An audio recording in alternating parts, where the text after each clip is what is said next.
आतंकियों ने भारतीयों को धर्म पूछकर देखकर मारा, धर्म पूछकर मारा, तो हमने आतंकियों को उनका कर्म देखकर मारा है। उन्होंने धर्म देखकर बेगुनाहों की जान ली, यह पाकिस्तान का कर्म था।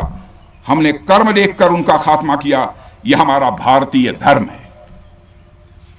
एक रक्षा मंत्री के रूप में मुझे आप सबको बेहद नजदीक से वर्षों से जानने का और समझने का अवसर मिला है।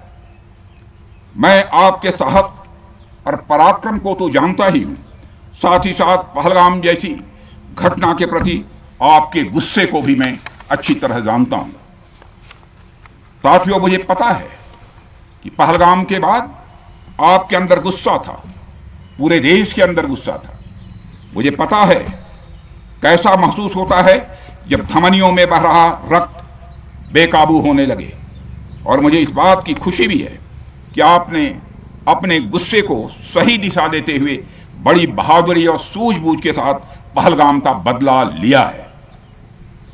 रही बात पाकिस्तान की, तो उसकी बात ही क्या करूं आपसे।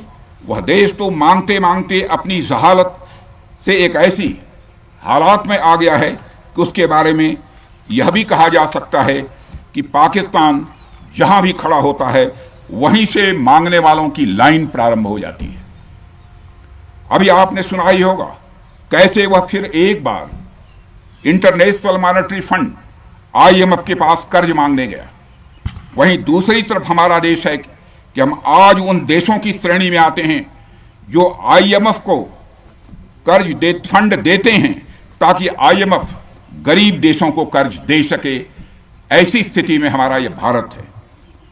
रामचरितमानस में स्वामी तुलसीदास जी ने लिखा है, जहां सुमतितः संपत्ति नाना, जहां कुमतितः विपत्ति निजाना।